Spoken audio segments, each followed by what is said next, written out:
ओम नमः सिद्धेभ्यः जय श्री ओम नमः सिद्धेभ्यः जय श्री ओम नमः सिद्धेभ्यः। मंगलम भगवान वीरो मंगलम गौतमो गणी मंगलम कुंद कुंदाद्यो जैन धर्मोस्तु मंगलम।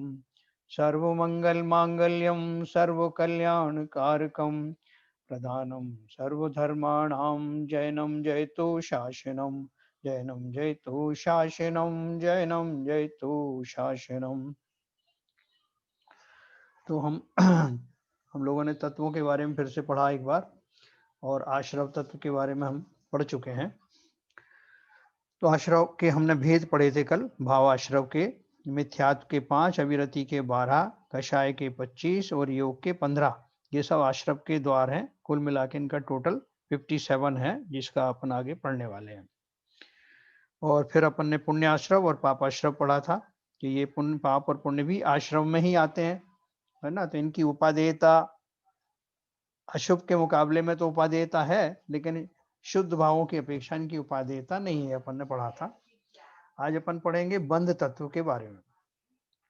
आश्रव के बाद में बंध होता है आए हुए कर्मों का आत्मा के साथ मिलकर एक मेक हो जाना, बंध तत्व है।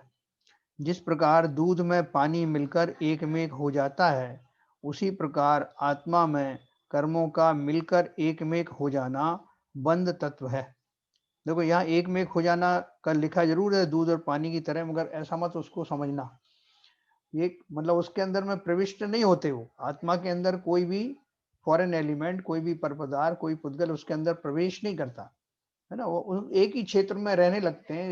इसका अर्थ ये है उस खाली। वो बंद होने का अर्थ यही है कि जो कर्माण शरीर आपका पहले से था, उसके अंदर में आके वो बंद को प्राप्त होते हैं। पुद्गल की कार्बन वर्गणाओं को अपनी ओर खींचने की विशेष शक्ति जीव में होती है, जैसे कि चुंबक लोहे को अपनी ओर खींचता है। जीव की इस आकर्षण शक्ति का नाम योग है ना। मन वचन व काय की प्रवृत्ति से जब आत्मा के प्रदेश कंपायमान होते हैं, तब योग शक्ति से कर्म वर्गनाएं आती हैं और आत्मा से बंध को प्राप्त हो जाती हैं ना। जैसे भाव है हमारे, तो भाव तो जो है टेक्निकली देखा जाए तो भाव आपके हो रहे हैं, उनसे कोई फिजिकल काम तो हो नहीं रहा भावों से। तो अभी कोई ऐसा फिजिकल हमारे पास में कोई टेक्निकल अरेंजमेंट भी होना चाहिए जो जो फिजिकल वस्तुएं हैं, जैसे कर्म कर्म है, पुद्गल परमाणु है, उनको अट्रैक्ट करे। तो ऐसी फिजिकल एंटिटी हमारे पास आत्मा स्वयं ही है। लेकिन वो कब होता है? जब आत्मा के प्रदेश स्पंदित होते हैं, उनमें स्पंदन होता है, परिस्पंदन होता है, तब वो जैसे वैक्यूम एक्स में मैंने आपको बताया कि वैक्यूम क्रिएट होता है मोटर के चलने से, ऐसे ही जीव के आत्म प्रदेशों के परिस्पंदन के फलस्वरूप वो आकर्षण शक्ति उनमें क्रिएट होती है, जिससे वो द्रव्य कर्म उसकी तरफ आते हैं और वो आत्मा से बंध को प्राप्त करते हैं। मन वचन व काय की प्रवृत्ति से जब आत्मा के प्रदेश कंपायमान होते हैं, तब योग शक्ति से कर्म वर्गणाएं आती हैं और आत्मा से बंध को प्राप्त हो जाती हैं। मन संबंधी हमारे विकल्प अगर चल रहे हैं तो मन योग लगे, उनको मन योग नाम दिया जाएगा। परिस्पंदन प्लस मन संबंधी हमारी विचार, वचन संबंधी हमारे विचार, और उधर योग काय संबंधी हमारे जो परिणाम, और उधर वो योग। इन दोनों के, इन तीनों के और प्लस योग के सम्मिश्रण से वो कर्मों को गति देने की, उनको वर्गणाओं में कन्वर्ट करने का जो प्रक्रिया है वो होती है, और वो स्वयं ही होती है। उनमें कर्मों में स्वयं में ही, उन परमाणुओं में स्वयं ही ऐसी योग्यता होती है कि योग, इन इस तरह के योगों का निमित्त पा करके वो आत्मा की ओर आकर्षित होते हैं। मन वचन व काय की प्रवृत्ति से जब आत्मा के प्रदेश कंपायमान होते हैं, तब योग शक्ति से कर्म वर्गणाएं आती हैं और आत्मा से बंध को प्राप्त हो जाती हैं। ये कर्म वर्गणाएं जीव के भावों के अनुसार ज्ञानावरण आदि 8 कर्मों में स्वयं परिणमित हो जाती हैं। जैसे अपने द्वारा ग्रहण किया गया आहार स्वयं ही रुधिर, वीर्य, मांस, मलमूत्र, अस्थि, चमड़ी, केश आदि स्वरूप परिणमता है। एक बार अपन जो ग्रास लेते हैं भोजन में, तो उस ग्रास से उनमें बंटवारा अपने आप हो जाता है। जैसे शरीर में शक्ति है, कि उनमें किससे रस क्या बनना है, कौन से खून बनना है, किससे हड्डियां बनना है, उसे उसमें से पाए जाने वाले रस के परिणाम स्वरूप वो अपने अपनी जाति में कन्वर्ट हो जाते हैं। वो कितना कितना किस रूप में आएगा, ये भी उस प्रोपोर्शन उसमें उस ग्रास के अंदर में रहने वाले भोजन के तत्वों पर निर्भर करता है। उसी तरह से जीव के प्रति समय आने वाले कर्मों में इस तरह के कर्म मिले हुए होते हैं, और वो एक समय में आने वाले कर्मों का जो बंद करता है उसमें अलग अलग वैरायटी हो जाती है कि कौन कौन से कर्म किस टाइप के आए, कौन सा ज्यादा आया, कौन सा कम आया, और फिर उनमें कितना अनुभाग होगा, कितना मतलब उसमें फल देने की मात्रा होगी, ये सारी चीजें अपन डिस्कस करेंगे। ये कर्म वर्गनाएं जीव के भावों के अनुसार ज्ञान आवरण आदि 8 कर्मों में स्वयमेव परिणमित हो जाती हैं। जैसे अपने द्वारा ग्रहण किया गया आहार स्वयं ही रुधिर वीर्य मांस मलमूत्र अस्थि चमड़ी केश आदि स्वरूप परिणमता है। आयु कर्म के अतिरिक्त शेष 7 कर्मों का बंध प्रति समय होता है। आयु कर्म का बंध निश्चित समयों पर निश्चित प्रक्रिया से ही होता है, जिसका विवरण अपन आगे देखेंगे। यह लोक सभी ओर बादर सूक्ष्म आदि अनंतानंत पुद्गलों से ठसाठस भरा हुआ है ना, ये पुद्गल है ना, किस तरह के पुद्गल लिखा है, यह लोक सभी ओर बादर सूक्ष्म आदि अनंतानंत पुद्गलों से ठसाठस भरा हुआ है। किस जाति के पुद्गल हैं अपन ने सब पढ़ लिए, 23 वर्गणाएं हैं, और जहां पर आत्मा है वहां पर ये पुद्गल पूर्व से ही मौजूद हैं, तथा पुद्गल कर्म आत्मा से अनादि काल से बंधा हुआ है। देखो क्या बोला उन्होंने, जहां पर आत्मा है वहां पर ये पुद्गल पूर्व से ही मौजूद है, मतलब उसके लिए आत्मा को कहीं बाहर जाना नहीं पड़ता, वो हमारे आत्म प्रदेश के आसपास ही रहते हैं वो परमाणु, और वो तुरंत प्रभाव से, कुछ तो परमाणु पहले के हैं जो निष्क्रिय हो गए और वो ही फिर से सक्रिय हो सकते हैं, उसमें चार्ज की बात है ना, अपन जैसे बैटरी चार्ज कर लेते हैं और वही जो है निष्क्रिय हो जाते हैं। कुछ बाहर से भी आ जाते हैं, कुछ आसपास पड़े हुए जो नजदीक में पड़े हैं वही जो है एक्टिवेट हो जाते हैं। इसी कारण आत्मा मोह राग द्वेष आदि भाव रूप परिणमन करती रहती है। इन भावों को निमित्त करके कर्मण वर्गणा स्वभाव से ही कर्म पने को प्राप्त होकर जीव के प्रदेशों से बंध जाती है। जैसे बिना किसी के किए हुए पुद्गलों के इंद्रधनुष मेघ आदि रूप स्कंद बन जाते हैं। आपने देखा ना, तरह तरह के रंगीन जो है वो बन जाते हैं, कोई घोड़े के आकार का बादल बन गया, कोई दूसरे आकार का बन गया, अपन बैठे बैठे कल्पना करते हैं, उन्हें किसी ने बनाया थोड़ी। व्यवस्था क्या है कि अपने आप ही वो जो कण है, धूल के कण हैं या पानी के कण हैं, वो इस रूप में आते हैं तो वो शेप में आ जाते हैं। वैसे ही अपने योग्य जीव के परिणामों का निमित्त मिलते ही ज्ञानावरणी आदि कर्म रूप होकर आत्मा से बंध जाते हैं। मन वचन काय की क्रिया की अधिकता होने पर आत्मा के प्रदेश अधिक चलायमान होते हैं, तब कर्म परमाणु अधिक बनते हैं। जैसे हमारे जो उसका वो चलता है ना, आप कहीं से दौड़ के आते हो तो बोलते हैं आपकी जो है श्वास बहुत तेज चल रही है, बीपी शूट हो गया है, ये जो बाहरी शरीर में जो अपने लक्षण दिखाई देते ना, इसी तरह से जो जिस तरह से जिस पैटर्न में हमारे भाव चलते हैं उस पैटर्न से वो योग भी प्रभावित होते हैं, और वो योग प्रभावित होने से उसी के अनुसार कर्मों का बंध होता है। ये ऐसी प्रक्रिया है। तो लिखा है उन्होंने, मन वचन काय की क्रिया की अधिकता होने पर आत्मा के प्रदेश अधिक चलायमान होते हैं, तब कर्म परमाणु अधिक बनते हैं, और क्रिया कम होने पर ये कम बनते हैं।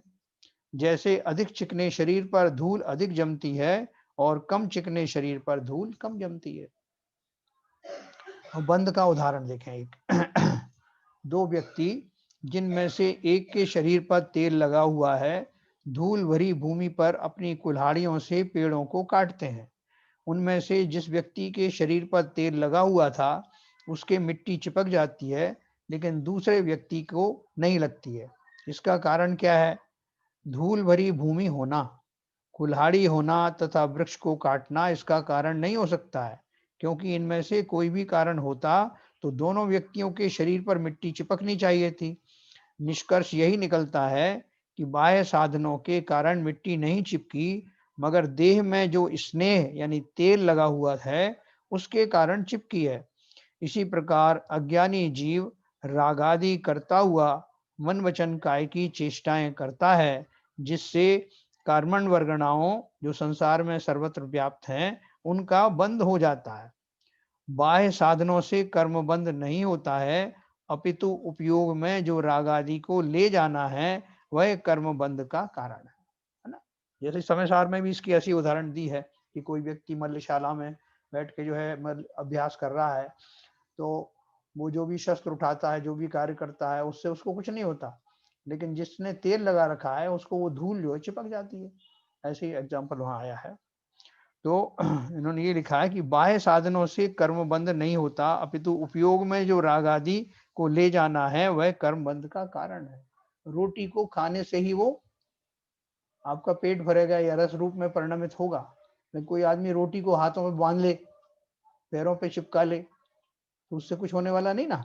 उसी तरह से जो बाह्य सामग्री है, बाह्य में तो इतनी कर्म की वर्गणाएं घूम रही है, इतने शरीर घूम रहे हैं, इतना धूल मिट्टी है, कण है, लेकिन जब अंतर में भाव आते हैं तभी वो प्रक्रिया होती है। अब बंध के भेद, बंध दो प्रकार का होता है, पहला भावबंध, दूसरा द्रव्यबंध। जीव के शुभ अशुभ राग द्वेष क्रोध आदि परिणाम जिनसे कर्म बनता है वह भावबंध है। जो द्रव्यबंध आत्मा के प्रदेशों और कर्म वर्गणाओं का मिलना द्रव्यबंध है, जैसे धूल उड़कर गीले कपड़ों में लग जाती है। आश्रव और बंध साथ साथ होते हैं, अतः आश्रव के सभी कारण बंध के कारण भी होते हैं। एक बार आश्रव हो गया संसारी जीवों को तो उसका बंध होता ही है। एक्सेप्ट उसमें एक्सेप्शन है हमारे अरहंत आदि 13वें गुण स्थान वाले जो जीव हैं, अरहंत हैं, उनके जो है आश्रव तो होता है लेकिन बंद नहीं होता ना। एक समय का उनका जो साता वेदनी कर्म का जो आता है वो उसके अलावा और उसका बंद होता नहीं, एक समय का होता है वो, और वो आता तो है लेकिन बंद नहीं होता, मतलब उसमें स्थिति बंद वगैरह नहीं होता।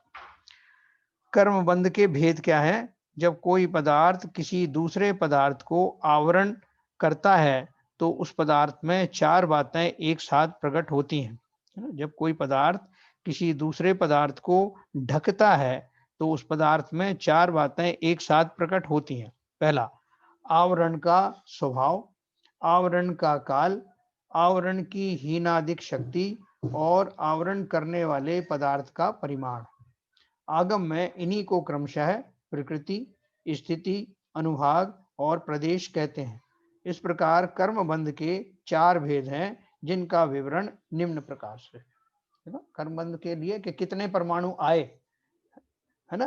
पहले तो क्या लिखा है, आवरण का स्वभाव मतलब प्रकृति कौन से टाइप का है, फिर आवरण का काल कि वो कितने समय तक स्थिति उसकी बनी रहेगी, और तीसरा आवरण की हीनादिक शक्ति, उनमें फलदान देने की शक्ति, और दूसरा उनका कितने मात्रा में वो परमाणु आए, परिमाण, क्वांटिटी। तो अभी देखो इसको अपन चार तरह के जो बंध बताए हैं उनको अच्छे से समझेंगे। पहला प्रकृति बंध। प्रकृति बंध में प्रकृति का अर्थ स्वभाव होता है जैसे गुड़ में मीठापन या नमक में खारापन, वैसे ही दर्शन ज्ञान आदि को ढकने का स्वभाव कर्मों का होता है, यही प्रकृति बंध है। जैसे ज्ञानावरणी कर्म का स्वभाव ज्ञान को ढकना है, मतलब जिस टाइप का जो कर्म है, उदय में बाद में आएगा, जिस तरह का आश्रय हमने किया है उसी जाति के जो कर्म है, उस जाति को हम प्रकृति बोलते हैं, यानी टाइप, कौन से टाइप के, जैसे ज्ञानावरणी, दर्शनावरणी, मोहिनी, अंतराय वगैरह है ना ऐसे, और वो अघातिया कर्म है, ये सब टाइप में आते हैं आठों कर्म। तो जैसे ज्ञानावरणी कर्म का स्वभाव ज्ञान को ढकना होता है, अब प्रकृति बंध दो प्रकार का होता है। का मूल प्रकृतियां, 8 कर्मों की 8 मूल प्रकृतियां हैं। खा उत्तर प्रकृतियां, ये 148 प्रकार की होती हैं उन्हीं 8 कर्मों की, और फर्दर जो क्लासिफिकेशन है उनको उत्तर प्रकृतियां कहते हैं। एक बार खाए अन्न का जिस प्रकार रस, रुधिर आदि रूप से अनेक प्रकार का परिणमन होता है उसी प्रकार एक आत्म परिणाम के द्वारा ग्रहण किए हुए पुद्गल, ज्ञानावरण आदि रूप अनेक भेदों को प्राप्त होते हैं, है ना। जैसे मैंने आपको बताया अभी तो शुरू में, एक ग्रास जब अपन खाते हैं जैसे कन्वर्ट होता है, उसी तरह से एक समय में ग्रहण किए हुए जो कर्म है वो इस तरह से अनेक भेदों को प्राप्त हो जाते हैं। इनमें से जो ऊपर मूल प्रकृतियां और ये उत्तर प्रकृतियां दी हैं, इस रूप में वो कन्वर्ट हो जाते हैं। कर्म प्रकृतियों का विवरण आगे भी दिया हुआ है। दूसरा स्थितिबंध, ये हो गया प्रकृतिबंध कौन से टाइप का। फिर स्थितिबंध मतलब कितने समय तक फल देने वाले हैं। जितने काल तक कर्म आत्मा के साथ बंधे रहते हैं, अर्थात फल देने की स्थिति में रहते हैं, वह स्थिति बंध है। इसकी जघन्य स्थिति अंतर मुहूर्त और उत्कृष्ट 70 कोड़ा कोड़ी सागर है ना। जैसे अपना वो कोई वो आजकल आती है ना LIC वगैरह की कुछ पेंशन चलती है, आपने इतना पैसा जमा कर दिया तो फिर वो आपको निरंतर उतना उतना पेंशन देती रहती है। कब तक देते रहेंगे, जब तक आपका जीवन है, जीवन भर का आपका कॉन्ट्रैक्ट है।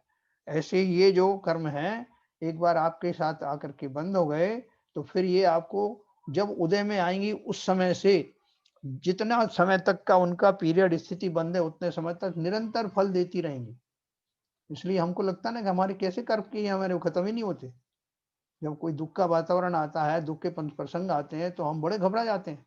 पुण्य में नहीं कहते बात कि भाई साहब बहुत हो गया पुण्य, अब थोड़ा सा पाप भी आ जाए उदय में, है अब थोड़े से संकट भी आ जाए, ऐसा कोई नहीं कहता। लेकिन अगर जैसे ही पाप कर्म उदय में आते हैं, रोग आदि शुरू हो जाते हैं, कोई और प्रसंग आते हैं, तो हम क्या कहने लगते हैं कि पता नहीं कौन से कर्म किए थे जो खत्म ही नहीं होते। वो करते वक्त हम नहीं सोचते। जैसे मैंने आपको बताया कि कर्मों की स्थिति कैसे कैसे पड़ती है, मोहनी कर्म की 70 कोड़ा कोड़ी सागर तक का उसका बन जाता है एक बार में किए गए भावों के द्वारा। और हम निरंतर कर रहे हैं, सभी कर्मों की स्थिति अपन पढ़ेंगे। तो जितने काल तक कर्म आत्मा के साथ बंधे रहते हैं, अर्थात फल देने की स्थिति में रहते हैं, वह स्थिति बंध है। इसकी जघन्य स्थिति अंतर मुहूर्त और उत्कृष्ट स्थिति 70 कोड़ा कोड़ी सागर है ना। ये 252 पेज पर और डिटेल देखेंगे अपन। तीसरा है अनुभाग बंध। कर्मों के फल देने की अपनी अपनी शक्ति का होना अनुभाग बंध है। कैसा तीव्र फल देगा या मंद फल देगा, कर्मों का अनुभाग कषायों की तीव्रता व मंदता पर निर्भर है। देखो कर्म शक्ति के बारे में अपन कल पढ़ रहे थे ना, फलदान देने की शक्ति, जो अभी RP जन साहब ने पूछा था ना कि उनमें जो परमाणु है उनमें शक्ति कैसी होती है। तो वो जो अनुभाग है उनके अंदर में वो उसमें छिपी हुई रहती है, लेटेंट हीट वगैरह जैसे होती ना। या अपन बोलते हैं कि ये आप भोजन करोगे इसमें इतना कैलोरी है, तो कैलोरी का अर्थ क्या है, उतनी उसमें ऊर्जा देने की शक्ति है। ऐसे ही उन कर्म परमाणुओं में फलदान की शक्ति है, फल देने की शक्ति उनमें निहित रहती है। तो इस तरह ये अनुभाग बंध हो गया। फिर चौथा है प्रदेश बंध। बंधने वाले कर्मों की संख्या प्रदेश बंध है। कितने परमाणु आके बंधे, नंबर। तो ये नंबर तो ये बताता है आपका क्वांटिटी, और ये जो बताता है जो प्रकृति है ये क्वालिटी, प्रकृति बंध। और फलदान बंध है उसमें जो कितनी क्वांटिटी है। तो प्रदेश बंध जो है उसमें जो फल देने की शक्ति वो है, और सॉरी अनुभाग बंध। और प्रदेश बंध है बंधने वाले कर्मों की संख्या, उसे प्रदेश बंध कहते हैं। अब इस कई बार ऐसा भी होता है कि जो प्रदेश बंधे वो हल्की जाति के हुए, हल्की जाति के परमाणु आए, उनमें अनुभाग वो जो है बहुत कम था, पर नंबर ऑफ परमाणु तो बहुत थे। जैसे शराब होती है ना, कोई बहुत तेज शराब होती है कि थोड़ी सी पियो तो चढ़ जाती है, वो कोई ऐसी होती है बहुत पियो तब भी नहीं चढ़ती। तो इस तरह से हमने 4 तरह से ये बंध समझा मुख्य रूप से योग के द्वारा। अब देखो इनमें से जो बंटवारा कैसे किया काम का, योग के द्वारा प्रकृति बंध और प्रदेश बंध होता है ना, जो हमने रिस्पॉन्सिबल ठहराया ना। तो उनमें योग निमित्त रहते हैं, तो योग क्या करते हैं, योग के द्वारा प्रकृति बंध और प्रदेश बंध होता है, और कषाय के द्वारा स्थिति बंध और अनुभाग बंध होता है। मतलब कितना हमारा जो योग के परिणाम कैसे हुए, उसका उसके पैटर्न के अनुसार कौन सी प्रकृति का बंध होगा और कितने परमाणु आएंगे, ये योगों के पैटर्न पर डिसाइड होता है। और योग हमारे ऑफकोर्स हमारे ही भावों से प्रभावित होते हैं। और भावों के अलावा उन भावों में कषाय के द्वारा, उनमें कषाय का परिमाण कितना है ना, क्रोध मान माया लोभ आदि का कितना प्रमाण है, और कषाय के द्वारा उसके अनुसार स्थिति बंध और अनुभाग बंध होता है। कितने समय तक फल देंगे और कितना फल देंगे, ये दोनों बातें कषाय के अनुपात से डिसाइड होता है। कर्म सिद्धांत में सर्वत्र अनुभाग व स्थिति की प्रधानता है, प्रकृति व प्रदेश की नहीं, है ना। कितने परमाणु आ गए, लेकिन उसमें अगर फलदान शक्ति कम है तो नहीं फल देंगे। और उसी तरह से अगर उसमें कौन से टाइप के बंदे हैं तब भी हमें नहीं ज्यादा फर्क पड़ेगा। अगर मान लो एक समय के बंदे तो अपन जल्दी छूट जाएंगे। लेकिन असली तो प्रॉब्लम कहाँ है कि कितने साल की सजा हुई और कैसी हुई, सश्रम हुई कि साधारण सजा हुई, है ना, इन पे विचार करते हैं। तो कर्म सिद्धांत में सर्वत्र अनुभाग यानी फलदान शक्ति व स्थिति यानी फल देने का जो पीरियड है उनकी प्रधानता है, प्रकृति व प्रदेश की नहीं। जैसे उबलते हुए जल की एक कटोरी भी शरीर में छाले डाल देती है और कम गर्म जल की एक बाल्टी भी शरीर को कोई हानि नहीं पहुंचाती है ना। ये चारों बंद प्रति समय होते रहते हैं, 24 घंटे, एक पल को भी ये बंद रुकते नहीं।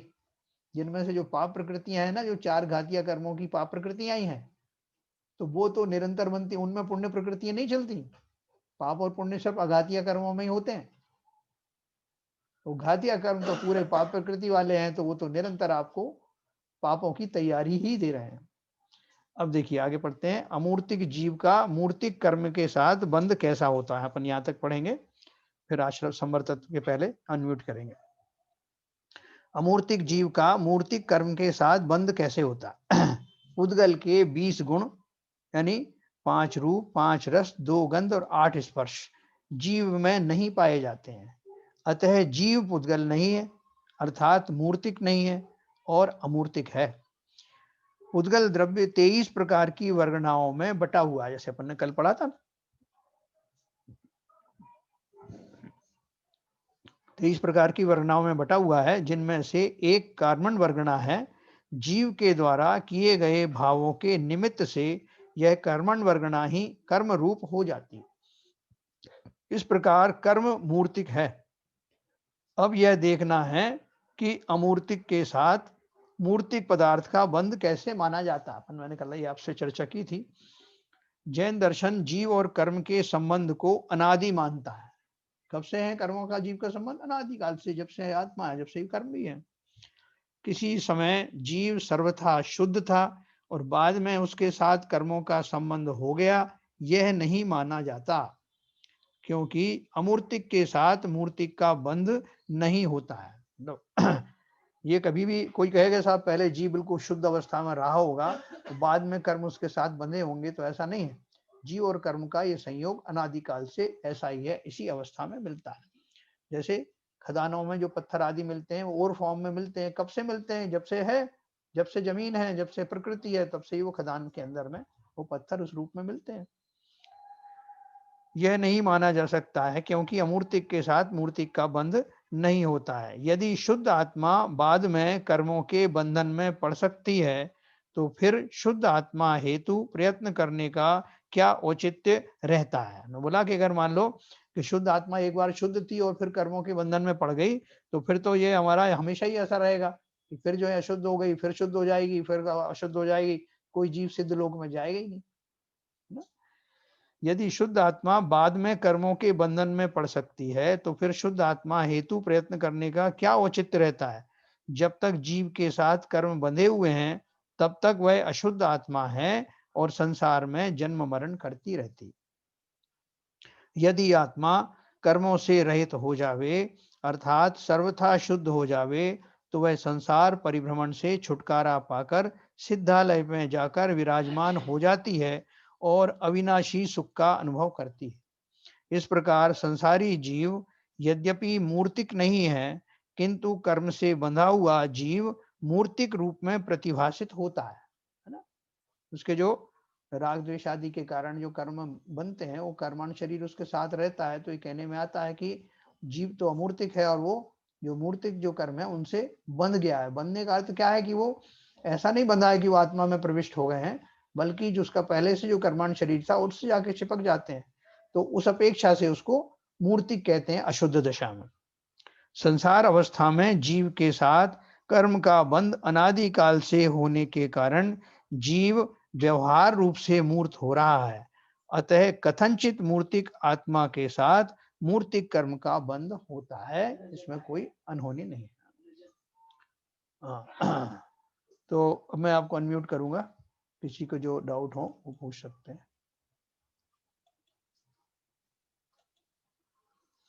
हाँ साहब पूछे।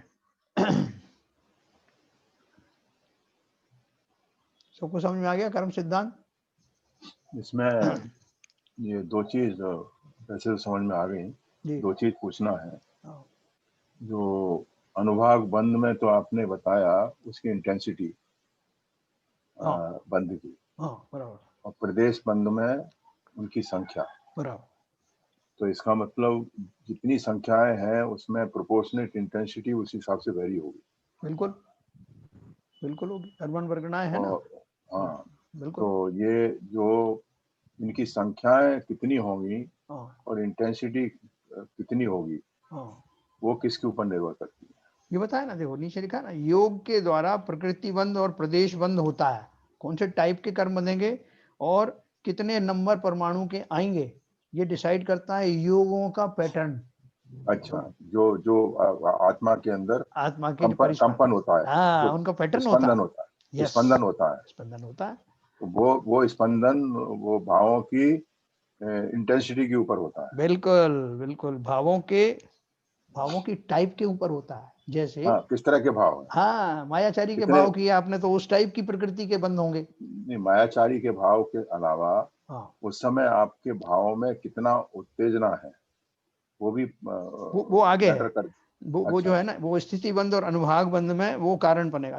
कषाय है ना, हाँ हाँ। कौन से कषाय और कितनी तीव्रता के आए, अच्छा अच्छा ऐसा। इसलिए स्थिति अच्छा। बंध उस पर डिपेंड करेगी। अभी आपने जरा सा क्रोध किया और आपको जो है 50 साल के लिए जेल हो जाए, तो वो तो जस्टिफाइड नहीं है ना। जी। तो वो उसके प्रोपोर्शन में होती है कि आपने भाव तो किए, लेकिन किए कैसे किए, हल्के किए, बुरे किए, कौन सी लेशिया पूर्वक हुए, ये सब अपन पढ़ने वाले हैं। अच्छा, तो वो स्थिति और अनुभाग बंद में जाएंगे। यस, कषाय और के ये द्वारा। और किस तरह के कषाय हैं, वो हमारे वो योगों का पैटर्न उसके हिसाब से। वो उसके योगों का पैटर्न उसके हिसाब से होगा। तो हाँ प्रकृति बंद और प्रदेश बंद हाँ का जो वो है योग योग के अनुसार होंगे, वो बिल्कुल। उसकी प्रकृति के ऊपर डिपेंड करेंगे। क्योंकि इसीलिए देखो 13वें गुण स्थान में योग रह जाते हैं, खाली कषाय नहीं हाँ, रहते, तो इसलिए स्थिति नहीं बनती। अच्छा अच्छा। हाँ भाई साहब, आप एक तरफ तो ये कह रहे हैं जी कि प्रति समय सातों प्रकार के प्रकृतियों का सातों प्रकार की प्रकृतियों का बंद होता है, जी और एक तरफ आप कह रहे हैं कि जो है योग जो है, योग उसके कषाय पर निर्भर करता है और योग पर निर्भर करता है कि कौन से प्रकार का प्रकृति होगी और कौन सा कितना प्रदेश होंगे। तो हाँ। ये दोनों चीज आपस में कैसे वो रही है? अरे इसमें क्या है, हमारे परिणाम निरंतर बदल रहे हैं ना। जीव के परिणाम एक पल के लिए भी रुक नहीं रहे हैं। अब वो जी रुक नहीं रहे हैं तो जिस जिस टाइप के वो हो रहे हैं, हर पल जो है नए नए तरह के हो रहे हैं ना, तो जिस काल में हाँ जैसे हमारे भाव हुए वैसा उनका बंद हो गया, निरंतर जैसे होता है। बाबूजी, एक फैक्ट्री में पूरा एक सिस्टम में कई मशीनें चल रही है, दनादन दनादन दनादन, कुछ कुछ प्रोड्यूस कर रहा है, कुछ प्रोड्यूस कर रहा है, हाँ फाइनल प्रोडक्ट एक बनता है। तो इसी तरह अपने भावों में और अपने आत्मा के जो स्पंदन हो रहा है, वो डिफरेंट डायरेक्शन हो रहा है, डिफरेंट डिफरेंट निरंतर चल आपके रहा भाव है। बन रहे हैं। नहीं, अभी निरंतर चल इन्होंने बताया था एक बाइट लेंगे, उस बाइट में से ही सभी प्रकार के उसमें बढ़ जाता है वो। हाँ तो ऐसा इसमें ऐसा नहीं, एक भाव के हिसाब से नहीं है इसमें, है ना। जैसा भाव करेंगे वैसा ही बढ़ेगा। हाँ मगर क्या है, जैसे वो एक ग्रास, जब भी आप भोजन करते हो तो ग्रास के रूप में ही करते हो ना, ऐसा हाँ तो नहीं कि पूरी थाली खा गए हाँ हैं। तो उसी तरह से जो कर्मों का जो अपना बंध होता है, वो एक समय में बांधे हुए कर्म, एक समय में प्रति समय बांधे हुए कर्म जो है, उनमें बंटवारा होता है कि कौन सा वो आपने वो एक समय में जो आपने एक जो ग्रहण किया, किस टाइप के ग्रहण किए एक उसके समय में एक समय में। कौन कौन से भाव बने, हाँ और यस उस हिसाब का बंटवारा हो गया। बिल्कुल। और 8 तरह के, आपका एक भी समय ऐसा नहीं होता है कि वो जो 7 तरह के कर्म बंध के परमाणु उसमें ना हो, अच्छा बस कम ज्यादा हो वो सकते हैं। वो कंटिन्यूस चलता है प्रोसेस। ऐसे ऐसे बता रहे हैं ना साहब। बिल्कुल ऐसा ही। 70 कोड़ा कोड़ी सागर का आपने अगर अभी मोहिनी कर्म का बंद किया एक समय में किया, अब वो जो फल देंगे थोड़े समय के बाद में, आवादा काल के बाद में, तो वो 70 कोड़ा कोड़ी तक बरसते रहेंगे, आपको जो है कृतार्थ करते रहेंगे। लेकिन कोड़े खाते रहो। हाँ, लेकिन हम अभी रुके थोड़ी हैं, अगले समय फिर नया बांधा, अगले समय फिर बांधा, तो वो भाई अभी साहब एक खेले बात ही नहीं है। बताओ, हाँ एक बात बताओ, जी। ये पुरुषार्थ करते रहते हैं इनको कम करने के लिए, हाँ तो पहले तो संबर करते हैं, हाँ तो संबर रुक जाते हैं, और उसके बाद में उनका निपटारा करते हैं। हाँ, और नहीं अगर संबर न करें और निपटारा ही होता रहा तो फिर तो वो पार ही नहीं पड़ पाएगी। हाँ तो नहीं तो पड़ती पार ना। पड़ती कहाँ है? अपनी नहीं पड़ रही ना पार। पार तो पड़ी नहीं रही बाबूजी, असली बात तो यही है। हम लोग बैठे, इसलिए तो बैठे हैं, पार नहीं पड़ पा रही। देखो इसका जो भयंकरता है कि कितने हम बांध चुके हैं और कितने बांधे जा रहे हैं, इससे हमको कोई फर्क क्यों नहीं पड़ रहा है? क्योंकि हम उसको, उस सीरियसनेस को महसूस नहीं कर पा रहे हैं कि मैं बैठा बैठा वास्तव में अपनी सजाओं का इंतजाम कर रहा हूँ, हर पल कर रहा हूँ, अब तो सुधर जाऊं। ऐसे भाव हमारे क्यों नहीं आते? सही बात। क्योंकि किसने देखे हैं वो नरक जिनसे हम होके आए, किसने देखे वो निगोद जिनको पढ़ पढ़ के अपन क्वेश्चन कर लेते हैं, बताओ साहब वो निगोदिया शरीर कहाँ होता है? अपन तो नॉलेज के हिसाब से पढ़ रहे हैं। अपन कौन से यहाँ पढ़ रहे हैं कि मेरी कहानी है, ये मुझ पर ही घटित होता है ना, इसलिए कोई डर नहीं। थोड़ी देर सुना हाँ ठीक है भाई साहब, फिर वही ठाके अपने, है ना। तो वो ठाके जो है आपको टेम्परेरी कितनी लगा लो, वो सजाएं आपकी बदलने वाली नहीं जो बंद रही। निगोदिया जी कितने अपने शरीर में है और दिख रहे का। हाँ हाँ। बिल्कुल ठीक है सर, सबको समझ में आ रहा है लगता है। पदमचंद जी, बहुत दिन से पदमचंद जी के क्वेश्चन नहीं आए, और वो शैलेंद्र जी भी है नहीं आजकल लगता है। हाँ नहीं, शादी में गया था, अभी आया हूँ, जस्ट अजमेर गया था। अच्छा अच्छा अच्छा, ओके अभी अभी हुआ। आते ही मैंने सुन लिया कौन से बंद कैसे क्या होते हैं। हाँ हाँ हाँ हाँ, वो तो है ही, भावों के बंद तो होते ही हैं सब। बिल्कुल होते हैं। मतलब क्या है कि जो ही तो कहते हैं, जो संवेग भाव आता है ना, उसमें जो हाँ ज्ञानी जीव होते हैं वो घबरा जाते हैं कि मैं कैसे फंस रहा हूँ संसार में, ये संसार में कैसा और गहरा धंसता जा रहा हूँ। उसको ऐसे भाव आते हैं कि कब छूटूंगा, वो सतर्क हो जाता है। लेकिन हम जैसे जो निर्भीक लोग हैं ना, जिन्हें कोई डर नहीं लगता, ठीक है बन जाओ कितने बनना है। वो तो प्रकृति से स्वभाव ही ऐसा मिला है ना। हाँ बिल्कुल सही है, बिल्कुल सही है, सब भूल जाते हैं सब। तो ये आचार्य बार बार आगाह करते हैं कि जब तुम जो सोच रहे हो कि आंख बंद कर देने से संकट नहीं टल जाते, है ना। जैसे वो शुतुरमुर्ग होता है ना, जब उसको पकड़ने आते हैं बहुत तेज भागता है। कबूतर होता है ना, कबूतर। शुतुरमुर्ग भी होता है, वो जमीन में अपना सिर घुसा देता है और ये सोचता है जब मैं ही किसी को नहीं देख पा रहा हूँ तो कोई हाँ, मुझे तो मेरे को कौन देखेगा? कैसे देखेगा, ऐसा। इसी तरह से हम जो जिस पर्याय में जाते हैं वहां जाके मस्त हो जाते हैं, उसका ही उपभोग करने लगते हैं, उसमें सुख ढूंढने लगते हैं। तो हमें पता नहीं कि बड़े बड़े संकट अभी तैयार हो रहे हैं। तो इसलिए हमने पढ़ा। तो ये हमारा जो बंध तत्व था, स्थिति बंध, अभी हम इसके बारे में ये भी पढ़ेंगे कि वो जो बंध अगर हो गए हैं तो उन बंध को कैसे अपन जो है अबंध में कन्वर्ट करें, उनको कैसे अनवाइंड करें, और फिर आगे ना हो संवर कैसे करें, ये हम अभी पढ़ने वाले हैं। ठीक है, तो आगे चलते हैं। मैं अभी म्यूट नहीं कर रहा हूं। तो संवर तत्व देखिए, आश्रव का निरोध अर्थात आते हुए कर्मों का रुक जाना संवर तत्व है। दूसरे शब्दों में कर्मों को नहीं आने देना संवर तत्व है। जिन कारणों से कर्म का आश्रव होता है, यदि वे कारण दूर कर दिए जाएं तो कर्मों का आना रुक जाएगा। जैसे बाबूजी ने कहा कि भाई साहब मैं तो संवर तो अब कर ही लूंगा, कम से कम जो है सत्ता में उनसे बाद में निपटूंगा, और यही एक क्रम है उसका। पहले तो जो नए आ रहे हैं उस द्वार को रोके ना, नाव में छेद हो गया तो पहले छेद बंद करें, फिर वो बाद में पानी निकालेंगे। तो इसलिए जो संवर करने की बात है उसमें क्या दिया उन्होंने कि जिन कारणों से कर्म का आश्रय होता है, यदि वे कारण दूर कर दिए जावें तो कर्मों का आना रुक जाएगा, यही संवर है। और यह दो प्रकार का होता है। पहला भाव संवर और दूसरा द्रव्य संवर। भाव संवर क्या है? आत्मा के जिन भावों यानी व्रत संयम गुप्ति आदि से कर्मों का आना रुकता है, वह भाव संवर है ना। अभी इसको ध्यान से सुनना, आज वो प्रणम सागर जी बहुत अच्छा बता रहे थे इस बारे में। आत्मा के जिन भावों व्रत संयम गुप्ति आदि से कर्मों का आना रुकता है, वह भाव संवर है। और द्रव्य संवर क्या है? जिन परिणामों से उद्गल कर्मों का आत्मा की ओर आकृष्ट होने की शक्ति का क्षय हो जाता है वह द्रव्य संवर है। जैसे परिणाम मैंने कर लिए अभी, तो उनके फलस्वरूप अब जो कर्म परमाणु मेरी तरफ आ रहे थे वो आना उनका रुक जाता है। जैसे मेरा एक मैग्नेट था, इलेक्ट्रिकल मैग्नेट था, जब वो ऑन रहता था तो मैग्नेटाइज होने के कारण से लौह कण उसकी तरफ खींचते थे। अब मैंने मैग्नेट जैसे ऑफ किया तो वो उनका आकर्षण बंद हो गया। उसी तरह से भाव संवर व द्रव्य संवर दोनों ही एक साथ एक समय में होते रहते हैं। एक समय में क्यों होते हैं? क्योंकि जैसे भाव करता हूं, उन भावों को का निमित्त पा करके वो कर्म जो आकृष्ट होते हैं, उन्हें मैं द्रव्य बोलता हूं। तो अगर मैंने भाव रोक दिए तो उनका द्रव्यों का आना भी रुक गया।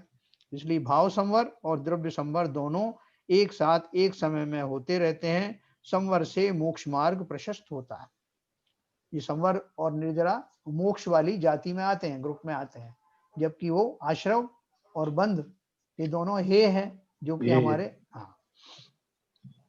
संवर के भेद क्या है? संवर के 57 भेद हैं, क्योंकि आश्रव के 57 भेद हैं, इसलिए संवर के भी 57 भेद हैं। अर्थात इनसे कर्मों का आना रुक जाता है। ये इस प्रकार से हैं। हल्के साहब टोटल करना इनका: 3 गुप्ती, 5 समिति, 10 धर्म, 12 अनुप्रेक्षा, 22 परिचय जय और 5 चारित्र। हो गया क्या 57? Yes yes. कैलकुलेटर लेके बैठा है कोई? नहीं हो गए। तो इस तरह से 5 चारित्र आत्म स्वरूप में स्थिर होना चारित्र है। ये 5 प्रकार का निम्नानुसार है। अपन चारित्र की बात करते हैं ना बहुत, वो चारित्र का पालन करना चाहिए। और दर्शन तो पार प्राप्त कर लिया, सम्यक दर्शन हो गया, सम्यक ज्ञान हो गया, सम्यक चारित्र जब तक नहीं होगा, मुक्ति नहीं होगी, तीनों की एकता चाहिए ना। तो वो चारित्र का जो बहुत सारे रूप हैं, उसके छोटे मोटे एलिमेंट्री रूप भी हैं, जैसे इन्होंने ऊपर सारे जो दिए हैं, जो महाव्रत आदि हैं या समिति हैं, गुप्ती हैं, 10 धर्म का पालन है, अनुप्रेक्षा है, ये भी सब उसमें आते हैं। लेकिन वास्तविक जो चारित्र है, वो चारित्र दशा कौन सी है? जब जीव अपने में आकर के, अपने स्वभाव में आकर के स्थिर हो जाए, वो वास्तविक चारित्र है ना। जैसे ये जो लकड़ी है, लकड़ी अपने स्वरूप में स्थिर है, इसलिए लकड़ी बनी हुई है। लोहा अपने स्वरूप में स्थिर है, उसमें जो जितने उसके कॉन्स्टिट्यूएंट्स हैं और उसका जिस जाति का उसको स्वभाव होना चाहिए उस स्वभाव में है, तो उसे कोई परेशानी नहीं। लेकिन एक जीव ऐसा है जो अपने भावों की विपरीतता के कारण अपने स्वभाव में नहीं रह पाता, इधर उधर भटकता है, उसका उपयोग इधर उधर जाता है। स्वभाव में से निकल के बाहर माइग्रेट नहीं हो जाता, लेकिन उसका उपयोग स्वभाव में नहीं लगता। तो वास्तव में हमको क्या करना है? जिस दशा से, जिस परिणमन से, जिस पुरुषार्थ से मैं स्वयं को समझकर, पहले भी स्वयं को समझना पड़ेगा ना, तभी तो उसमें स्थिर होऊंगा। स्वयं को समझकर स्वयं के स्वभाव में स्थिर हो जाऊंगा, वही वास्तव में मेरा वास्तविक चारित्र है, वही मेरा यथाख्यात चारित्र है, वही मेरा निश्चय चारित्र है। उस निश्चय चारित्र की प्राप्ति के लिए ये सब साधन है, व्रत, नियम, संयम आदि, ये सब उसके साधन है उस दशा तक पहुंचने के लिए। लेकिन हम साधनों में अटक जाते हैं। आज वो प्रणम सागर जी ही बता रहे थे कि बहुत सारे लोग प्रतिमाएं तो ले लेते, लेकिन प्रतिमा ले लेने से मात्र से उनका वो जो है, जो कामना है, वो संयम धारण वो तो हुई नहीं, क्योंकि उन्होंने भावाषण किया ही नहीं। वो बोल रहे थे जैसे आपने किसी क्लास में एडमिशन ले लिया, एडमिशन ले करके आप बाहर घूम रहे हैं, कहीं भी जा रहे आ रहे हैं, एडमिशन ले लिया, तो एडमिशन लेने मात्र से काम थोड़ी होने वाला। तो वो इसी तरह बोल रहे हैं कि बहुत सारे लोग इसी चक्कर में, इसी भ्रम में रहते हैं कि उन्होंने प्रतिमाएं धारण कर ली तो उनका भला होना ही है, और वो सारे उनकी क्रोध कषाय, सारे उनकी जो आम आदमी करता है वो सब वैसे ही बरकरार रहते हैं। तो बोले उनसे क्या फायदा ऐसी प्रतिमा धारण करने। आज उनका 2:30 बजे से वो आता ना 2:20 से प्रणम सागर, बहुत अच्छा था। एनीवे, तो समय सामायिक चारित्र के बारे में हम पढ़ रहे हैं। ये 4 तरह के जो चारित्र मैं पढ़ने जा रहा हूँ, ये जो है वो अंतिम चारित्र हैं, जिनके माध्यम से जीव आत्मा अपने स्वभाव में स्थापित होने जा रही है ना। इनका अपन जो स्वरूप पढ़ेंगे, तो बाकी के स्वरूप तो जो अपने जो शुरू वाले जो है ना, गुप्ती समिति वाले, 10 धर्म वाले, वो सभी अपन पढ़ने वाले हैं। लेकिन ये जो वास्तविक जो चारित्र है, ये जो प्रकट होते हैं, उनका स्वरूप थोड़ा सा समझिए। पहला है सामायिक चारित्र। देखो, जिस सामायिक की अपन चर्चा करते हैं, वो सामायिक तो खाली पाठ पढ़ करके हम सोचते हैं सामायिक हो जाएगा। यहाँ सामायिक चरित्र का देखो, समस्त सावध्य योग यानी मन वचन काय की हिंसा जनक प्रवृत्ति का त्याग करना, सब जीवों में समता भाव रखना, सुख दुख में समान रहना, शुभ अशुभ विकल्पों का त्याग करना सामायिक चारित्र है। देखो, जब ये चारित्र का जीव पालन करता है ऊंचे गुण स्थानों में, तो वहां उनको ये सोचना नहीं पड़ता। जैसे हम लोग तो सोचते हैं हाँ साहब हमें ये करना चाहिए, हमको सब्जी में समता भाव लाना चाहिए, हमको ऐसा करना चाहिए, वहां करना चाहिए नहीं, वहां होने ही लगता है। इन गुण स्थानों में मैं आपको बताऊंगा कौन से गुण स्थान में कौन सा चारित्र होता है। तो ये हुआ सामायिक चारित्र। दूसरा है छेदोपस्थापना चारित्र। प्रमादवश व्रतों में दोष लग जाने पर प्रायश्चित आदि द्वारा उसका शोधन करके पुनः व्रतों में स्थापित हो जाना छेदोपस्थापना चारित्र है ना। जैसे हमने पहला वाला जो सामायिक चारित्र पढ़ा, ये तो बहुत संक्षेप में, कभी डिटेल में आपको बताऊंगा। तो उन भावों में कभी दोष लग जाता है उन मुनिराज को, ये मुनियों के हैं, उनको जब दोष लग जाता है तो वो तुरंत उस बात को समझ जाते हैं और फिर विधिवत उन भावों को करेक्ट करते और वापस वहीं स्थापित हो जाते हैं सामायिक चारित्र में। तो ये बीच की जो ट्रांजिशन स्टेज है उनमें भी तो कुछ भाव अच्छे ही होंगे ना। वो जो उनका जो पैचिंग वर्क है उसको छेदोपस्थापना चारित्र कहते हैं, और उसके होते ही वापस जीव सामायिक चारित्र में लौट जाता है। फिर देखिए तीसरा है परिहार विशुद्धि चारित्र। देखो, जब आपका मन लगने लगेगा इन सब चीजों में तो आपको बहुत रुचि आएगी इन सबको पढ़ने में, कि कैसा होगा वो चारित्र, कैसी वो दशा होगी जब मैं भी उस दशा में चिंतन करूंगा ना। बहुत ऊंची जाति की दशा है। तीसरा है परिहार विशुद्धि चारित्र। प्राणी हिंसा से निवृत्ति को परिहार कहते हैं। राग द्वेष विकल्पों का त्याग कर आत्मा की शुद्धि करना परिहार विशुद्धि चारित्र है ना। इसका भी डिटेल में आपको सुनाऊंगा कि जब वो चर्या वगैरह के लिए निकलते हैं मुनिराज 7वें 6वें गुण स्थान में, 6वें गुण स्थान में, तब उस समय वो कैसे प्राणियों की हिंसा से बचते हैं, जो उनको जो असमिति आदि का पालन करते हैं, वो सब चीजें जो इसमें आती। फिर है चौथा सूक्ष्म सांप्राय चारित्र। सूक्ष्म सांप्राय, सांप्राय माने कषाय, सूक्ष्म माने सूक्ष्म, सूक्ष्म कषाय को सूक्ष्म सांप्राय कहते हैं। अतः सूक्ष्म लोभ कषाय मात्र के रह जाने को सूक्ष्म सांप्राय चारित्र कहते हैं। अभी देखो, 7वें गुणस्थान के अंतिम भाग से या 8वें गुणस्थान के प्रारंभ से जो गुणस्थान श्रेणी आरोहण होता है, यानी अब वो जीव चला मोक्ष दशा की ओर बढ़ रहा है ध्यानस्थ अवस्था में, ठीक है, उस समय उसका जो लेवल चल रहा है भावों का ध्यान अवस्था में, वो इतना उच्च कोटि का होता है कि वो अपने ये सब नीचे के सारे कर्मों का नाश करते करते करते करते चला जाता है 10वें गुण स्थान पे आता है। और 10वें गुण स्थान में जो हमारा जो मोहनी कर्म था ना, जिससे अभी अपन को डर लग रहा था, 70 कोड़ा कोड़ी सागर की स्थिति वाला जो था, उस मोहनी कर्म का नाश होता है। और मोहनी कर्म में के दो भेद हैं, एक हमने पढ़ा दर्शन मोहनी और दूसरा चारित्र मोहनी। दर्शन मोहनी मतलब मिथ्यात्व वाला, वो तो मिथ्यात्व पहले ही चला गया, अभी तो चारित्र की बात चल रही ना। तो चारित्र मोहिनी में से जो कषाय का अंतिम भाग है वो कौन सा है? सब चले गए कषाय, या तो कन्वर्ट हो गए या चले गए। अंतिम है हमारा लोभ कषाय, और लोभ कषाय में भी सूक्ष्म वाला, अभी संजुलन कषाय चल रही ना, तो उस जाति में सबसे हल्का वाला जो लोभ कषाय है वो 10वें गुण स्थान में उसका नाश होता है। यानी आप सोचो, इमेजिन करो कि उनका भाव कितने उच्च कोटि का चल रहा होगा उस समय, कि सारे कर्म यूं जा रहे हैं चुटकी में, और वो अंतिम कर्म का निषेध भी जो सूक्ष्म लोभ था वो भी 10वें गुण स्थान में निकल जाता है। निकल करके जिस मोहनी कर्म के मारे हम मारे फिर रहे थे उसका पूर्णता अभाव हो जाता है। और अब 10वें के बाद सीधा 12वां गुण स्थान आने वाला है चपक श्रेणी वाले का, और 12वें गुण स्थान के अंत में वो अरहंत होने वाले हैं। ऐसा है, उसको पढ़ के रोमांच आएगा आपको। तो ये जो चौथा नंबर का सूक्ष्म सांप्राय चारित्र है, इसमें अभी लेवल तो आया लेकिन अभी थोड़ी कसर बाकी। तो अभी क्या हो गया, इस गुण स्थान में सूक्ष्म सांप्राय चारित्र आ गया, मतलब वो जो लोभ कषाय है उसका भी अंत हो गया। अब उससे अगला यथाख्यात चारित्र। यथाख्यात मतलब जैसा चाहिए, जैसा वांटेड है, जिस तरह का चारित्र हमारी अंतिम मंजिल है, ऐसा चारित्र अब मिलने वाला है 10वें गुण स्थान के बाद। समस्त मोहनी कर्म प्रकृतियों के क्षीण हो जाने पर, समस्त मोहनीय कर्म प्रकृतियों के क्षीण हो जाने पर जो स्वाभाविक पूर्ण वीतराग चारित्र उत्पन्न होता है, वह यथाख्यात चारित्र है, जो 12वें गुण स्थान के अंत में मिलता है। ठीक है, तब तक जीव को छद्मस्त कहते हैं, पूर्ण ज्ञानी नहीं कहते। 12वें गुण स्थान के अंत में जाकर के वो चारित्र पूर्ण हुआ और फिर उसके बाद में सीधी अरहंत दशा। तो इस तरह से हमने ये संवर के भेद पढ़े और संवर के बाद में हमने चारित्र पढ़ा, क्योंकि ये चारित्र ही हमको संवर कराएगा ना, इनसे निर्जरा भी होगी। तो अब देखो निर्जरा तत्व अपन पढ़ने जा रहे हैं। इसमें कोई प्रश्न है किसी का? तो आगे बढ़ते हैं।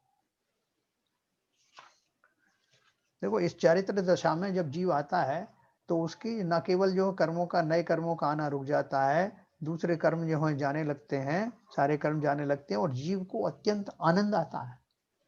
वो कोई, जैसे हम दूसरे संसार के काम करते हैं ना, तो संसार के काम में तो फिर भी हम थक जाते हैं, जैसा वो कर रहे हैं, इतनी देर से खड़े खड़े ये काम कर रहे हैं, लेकिन वहां थकने का सवाल ही नहीं। हर क्षण हर स्टेज पर बहुत आनंद आता है और वो आनंद बढ़ता जाता है। अब इसकी कल्पना करें कितना एक आनंद। चारित्र में क्वेश्चन है सब, चारित्र में क्वेश्चन है हाँ जी, कि ये प्रायश्चित सिर्फ क्षेदोष्टापना में लिखा है, हाँ तो अब बाकी के चारित्र में भी अपन प्रायश्चित तो ले सकते हैं ना? नहीं, प्रायश्चित लेने की बात नहीं, बात ये आ रही है कि जब वो सामायिक चरित्र धारण करते हैं तो उसी समय में उनको इस तरह की जो है उससे थोड़ा डगमगा जाते हैं, कहीं कोई दोष लगने लगता है उसमें। ऐसा नहीं कि अशुभ जाति में चले जाते हैं, जो जिस लेवल पर वो थे उस लेवल से थोड़ा हट जाते हैं तो वापस उसमें स्थापित हो जाते हैं। कई बार ये मुनिराज भी कराते हैं, दूसरे लोग, दूसरे मुनिराज भी उसमें मदद करते हैं स्थापित करने में। अच्छा ठीक है सर, और किसी का कोई प्रश्न है? चलो अभी निर्जरा तत्व अपन पढ़ेंगे। तो देखो चारित्र की जब बात चले तो समझ लेना चारित्र किसे कहते हैं। अपन बात बात में लोगों को बोलते हैं नहीं साहब वो चारित्र तो के बारे में बात ही नहीं की, जब तक चारित्र नहीं होगा तब तक सम्यक दर्शन भी नहीं होगा। ऐसा नहीं, वो गुण अलग है और चारित्र वास्तव में ये चारित्र है। अब ये चारित्र के बारे में और अपन विस्तार से पढ़ेंगे, क्योंकि वास्तव में हमको चारित्र ही तो धारण करना है अंत में। ये तो मान लिया कि सम्यक दर्शन हमको हो गया, ये अज्यूम कर लिया, सम्यक ज्ञान भी साथ में हो गया। अब बारी आ रही है उन कर्मों से निवड़ने की जो मैंने पूरे इतनी फौज खड़ी कर रखी है। उसके लिए चारित्र के बिना काम नहीं चलेगा। ठीक है ना, ये तप आदि जो है, जो ध्यान आदि तप है, ये सारे उसी के टूल हैं। तो अब देखो निर्जरा करना है मुझे भी, तो क्या करना पड़ेगा? निर्जरा तत्व प्रत्येक कर्म के आत्मा के साथ बंधने के समय उसकी जो प्रकृति होती है उसी के अनुसार आत्मा को भला बुरा फल देकर कर्म का आत्मा से झड़ जाना निर्जरा है। फिर से पढ़ता हूं। प्रत्येक कर्म के आत्मा के साथ बंधने के समय उसकी जो प्रकृति होती है उसी के अनुसार आत्मा को भला बुरा फल देकर कर्म का आत्मा से झड़ जाना निर्जरा है। जैसे आपने कोई एफडी करी बैंक में और कोई शेयर बाजार से कोई शेयर लिया, तो ये सबकी एक मैच्योरिटी टाइम होता ना, लेकिन उससे पहले ही वो आपको बता देते हैं कि साहब कितने साल बाद ये मैच्योर होगा, उससे कितना आपको पैसा प्रिंसिपल मिलेगा, कितना आपको इंटरेस्ट मिलेगा और इसमें कितना टैक्स कटेगा। ये सब बातें पहले तय हो जाती हैं और जब समय आता है तो वो सब घटनाएं घटित होती हैं। उसी तरह से जो कर्म बंधा था तो कर्म ने सारी अपनी शर्तें आपसे मनवा ली थी, भले आप एग्री हो या ना हो, उनकी कंडीशन थी। और जब वो मैच्योर हुए तो वो सब शर्तें पूरी हुई। तो इसलिए उन्होंने बोला कि अब ये निर्जरा में क्या होगा, उन्होंने उसी तरह का फल दिया और आत्मा से झड़ गए। इस प्रकार आत्म प्रदेशों के साथ बंधे हुए कर्मों के अंशतः क्षय होने को निर्जरा कहते हैं। जब वो पार्शियली छड़ गए, पार्शियली निकले, तो उनको निर्जरा शब्द कहा। आत्मा का वह परिणाम जो निर्जरा में कारण है वह भाव निर्जरा है।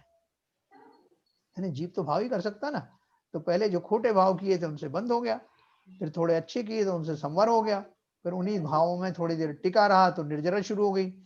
और बंधे हुए कर्मों का आंशिक निर्जरित होना द्रव्य निर्जरा है। भाव निर्जरा तो क्या हो गई कि वैसे जिन जाति के भावों से कर्म बंद हुए थे उनसे विपरीत जाति के भाव होने से सत्ता में पड़े हुए कर्म निर्जरित होने लगते हैं, डिस्चार्ज होने लगते हैं। और जो भाव तो हो गए भाव निर्जरा, और जो कर्म का जो निर्जरा हुआ, फिजिकल जो निर्जरा हुई, उसको हम द्रव्य निर्जरा कहते हैं। अब देखो निर्जरा कैसे होती, दो प्रकार की निर्जरा होती है। पहला सविपाक निर्जरा और दूसरी अविपाक निर्जरा। यथाकाल सविपाक कौन सी है? यथाकाल अर्थात क्रम से परिपाक काल आने पर जो कर्म शुभ अशुभ फल देकर निवृत्त होते हैं, वह सविपाक निर्जरा है। जैसे फल का पककर डाली से गिर जाना, यह संसारी प्राणियों के निरंतर होती रहती है ना। हमने जो कुछ कर्म बंद किया वो कभी तो आएगा ना, उसकी मैच्योरिटी अपने आप भी आएगी। तो अपने आप तो आ ही रही है। हमको जो दुख मिलते हैं संसार में, जो असुविधाएं मिलती हैं, जो प्रतिकूलताएं मिलती हैं, जो किसी का वियोग हो जाता है, किसी का खोटी वस्तु का संयोग हो जाता है, इस तरह की जो चीजें चलती, शरीर रोगी हो जाता है, ये सब अकारण नहीं होता है ना। हम इसलिए बड़े दुखी हो जाते हैं कि साहब अरे साहब तो रोगी हो गया, और दूसरे को दोषी ठहराते, साहब इन्होंने ये खिला दिया, उन्होंने वो पिला दिया, इन्होंने मेरे से ज्यादा काम करा लिया, इसलिए सब हो गया। हम दूसरे के ऊपर शुभ डालते ना, लेकिन सिद्धांत क्या है कि मेरे ही किन्हीं कर्मों की जब मैच्योरिटी काल आया तब वैसे प्रसंग उपस्थित होते हैं। और अगर मैंने ज्यादा और कुछ नहीं किया, रिएक्शन नहीं किया, तो वो कर्म अपना फल दे करके चले जाते हैं, खिर जाते हैं। तो उस तरह की निर्जरा जो प्राकृतिक निर्जरा होती है, जैसे अन्न बताया ना, आम जो है पककर डाली से गिर गया अपने आप ही, नेचुरल, इसको सविपाक निर्जरा कहते हैं। ये संसार के समस्त प्राणियों को होती रहती है, लेकिन इससे फायदा नहीं हो रहा। क्यों नहीं हो रहा, आगे बताते हैं। अविपाक निर्जरा, बंधे हुए कर्मों का उदय काल आने से पूर्व ही तप आदि द्वारा उदय में लाकर क्षय करना अविपाक निर्जरा है। जैसे अभी मुझे मालूम पड़ गया कि अरे इतना पहाड़ के पहाड़ मेरा इकट्ठा हुआ है, तो इनको तो मुझे खिलाना है। आपने किसी से लोन ले लिया बहुत सारा, तो जो सेंसिबल आदमी है वो तो वो चिंतित रहता ना, कितने लोगों का जो है लोन चुकाना है, कैसे चुकाऊं, और उसमें लग जाता वो। तो वो जो विशेष परिश्रम करता है तो उससे उसके वो कर्म चले जाते हैं। समय आने से पहले, उदय में आने से पहले ही वो कर्म खिर जाते हैं, उसको अविपाक निर्जरा कहते हैं। बंधे हुए कर्मों का उदय काल आने से पूर्व ही तप आदि द्वारा उदय में लाकर क्षय करना अविपाक निर्जरा है। जैसे बिना पके आम, केले आदि को पेड़ से तोड़ने के बाद पाल में दबाकर यानी ऊष्मा देकर समय से पूर्व पका लिया जाता है। उद्यावली में तो सभी कर्म आते हैं, किंतु अविपाक निर्जरा में उनका अनुभव नहीं किया जाता, और सविपाक निर्जरा में अनुभव किया जाता। बहुत सारे कर्म ऐसे हैं जो फल दिए बिना निकल जाते हैं। फल देने का अर्थ क्या है कि उनमें जीव आकुल व्याकुल होता है। अब जिन्होंने तप आदि किया तो उनमें वो कर्म आए और कब निकल गए। आए भी, अगर उन्होंने कुछ फल भी दिया, जैसे आपको वो 22 परिचय जो अपन ने सीखी ना, वो इसीलिए सीखी है कि जब कभी ऐसी परिस्थितियां आए जब वो कर्म फल दें, तब मैं अपने तपस्या के द्वारा उन पर स्थिर बना रहा हूँ। इसके लिए परिचय जैसे प्रैक्टिस की जाती है ना। परिचय जय जब आएंगी, एक्चुअल में आएंगी, तो उनको वो मुझे बाधा नहीं पहुंचा पाए, इसका ये प्रैक्टिस की जाती है। तो इसलिए वो बोल रहे हैं कि उद्यावली में तो सभी कर्म आते हैं, किंतु अविपाक निर्जरा में उनका अनुभव नहीं किया जाता। वो कर्म उद्यावली में एक के बाद एक उदय आते हैं, उसको उद्यावली कहते हैं, और सविपाक निर्जरा में अनुभव किया जाता है। जो संसारी जीवों को होते हैं ना, संसारी जीवों को तो पता लगता है कि रोग आ गया, अरे भैया पता नहीं कौन से कर्म किए थे। किसी को तो ये भी नहीं पता लगता कि कर्म है, जिन्हें कर्म सिद्धांत पड़े नहीं, तो यही मानेंगे कि आज जो फला आदमी ने कुछ किया होगा, ढिमके ने मेरा जो मुझे तकलीफ पहुंचाई होगी, दूसरों पर डालते रहते हैं। ये सभी संसारी प्राणियों की सविपाक निर्जरा है, जिसमें जीव सुखी दुखी हुए बिना मानता नहीं। लेकिन अविपाक निर्जरा में वो मुनिराज आदि जो हैं वो क्या करते हैं कि उन कर्मों को पहले आने से पहले ही उनको डिस्चार्ज कर देते हैं, उनको निर्जरित कर देते हैं, और नए कर्म नहीं बांधते। सविपाक निर्जरा वाला जो रोगी दुखी सुखी होता है तो नए कर्म बांधता है। तो अविपाक निर्जरा में उनका अनुभव नहीं किया जाता है, और सविपाक निर्जरा में अनुभव किया जाता है। इस प्रकार परिपाक काल आने से पूर्व कर्मों को गला दिया जाता है। समय आने से पहले, अब वो कर्म आने वाले थे, अगर मैं उनके लिए भरोसे बैठा रहा हूँ, 70 कोड़ा कोड़ी सागर किसे कहते हो, मेरी आयु तो है कुल 80 साल की, मान लो, साल में मैं क्या क्या कर लूंगा। इस हिसाब से जिस रफ्तार से वो आ रहे हैं, उस रफ्तार से तो मुझे कितने अनंत भाव अभी धारण करने पड़ेंगे, और वो भी जब उदय में आएंगे तो मैं फिर से नए बांध लूंगा। तो इस रहस्य को जिन्होंने समझ लिया, उन्होंने क्या किया है, उनकी मैच्योरिटी तक का जो है इंतजार नहीं किया, समय आने से पहले ही थोक के भाव में उनकी निर्जरा की, और बिल्कुल जो है आखिर है। परिपाक काल लिखा है इसमें आगे। हाँ, परिपाक काल वही, मतलब जो इसमें स्थिति आई थी ना, ये मैच्योरिटी, परिपाक माना मैच्योरिटी, मैच्योरिटी काल। अच्छा अच्छा। इस प्रकार परिपाक काल आने से पूर्व कर्मों को गला दिया जाता है। यही अविपाक निर्जरा है। अविपाक निर्जरा सम्यक दृष्टि व्रतधारी तथा मुनिराजों के होती है ना। सबसे पहला कंडीशन क्या है, क्वालिफिकेशन, सम्यक दृष्टि हो। अपन जो इतनी जो कोशिश कर रहे हैं सम्यक दृष्टि बनने की, इसलिए तो कर रहे हैं कि हमारे जो व्रत उपवास जो मैं अभी अनजाने में कुछ भी कर लेता हूँ, आज मैंने 2 टाइम का खाना छोड़ दिया, 1 टाइम का छोड़ दिया, मैंने ये छोड़ दिया, उनसे क्या होने वाला।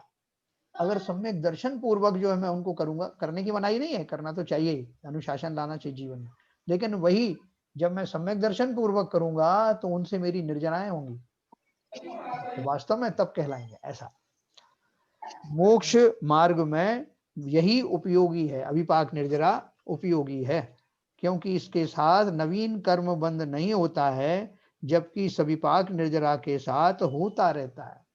ठीक है, अभी मैं आपको 2 निर्जरा और पढ़ूंगा और फिर ये समाप्त करेंगे अपन।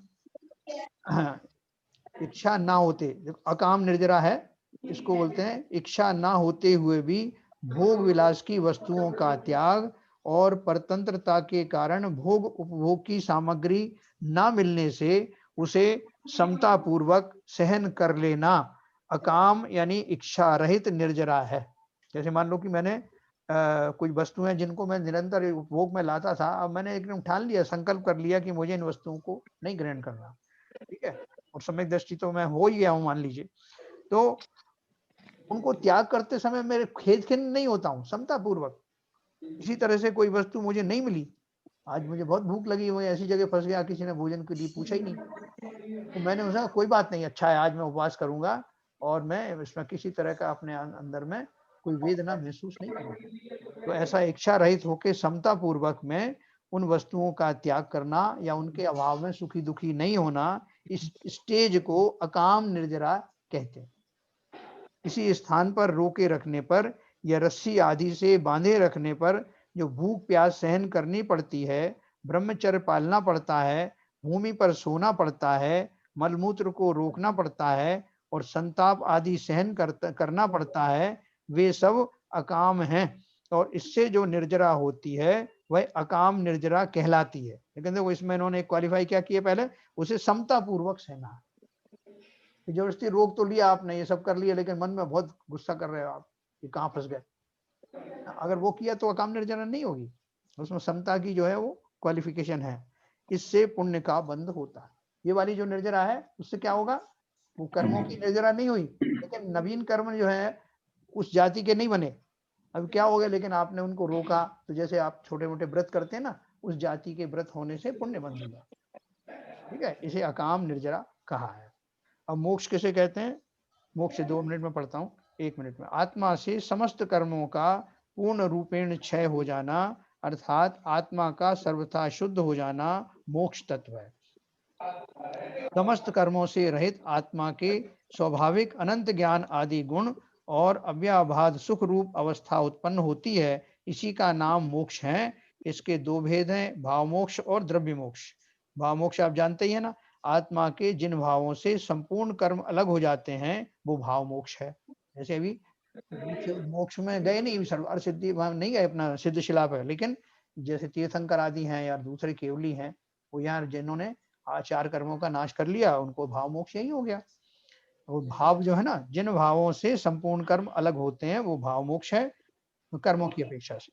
और द्रव्य मोक्ष मतलब ये भावों की अपेक्षा से, और द्रव्य मोक्ष में संपूर्ण कर्मों का आत्मा से छूट जाना द्रव्य मोक्ष है। तो कल अपन इसको फिर से एक बार रिवाइज करेंगे, लास्ट की जो चीजें हैं। अभी कोई किसी का कोई प्रश्न हो एक आध तो पूछें, समय हो गया। तो जिनवाणी स्तुति करेंगे।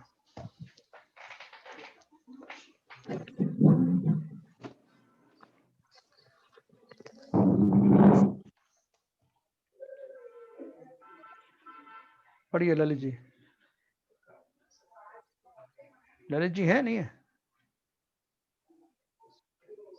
आप पढ़िए। चलो मैं पढ़ता हूँ।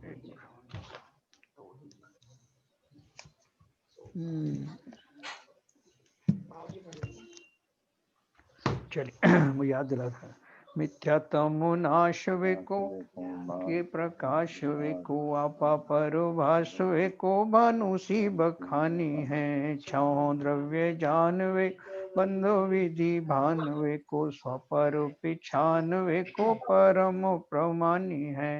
अनुभव बताए वे को जीव के जताए वे को काहू न सताए वे को भव्य और हानि है। जहाँ तहाँ तार वे पार के उतार वे को सुख विस्तार वे को यही जिनवाणी है। ये जिनवाणी भारती तो ये जपू दिन रैन जो तेरी शरणा गहे सो पावे सुख चैन। जा वाणी के ज्ञान ते सूझे लोकालोक सो वाणी मस्तक धरूं सदा दे तू लोक। जिनवाणी माता की जय। नमो कार मत पड़ेगा।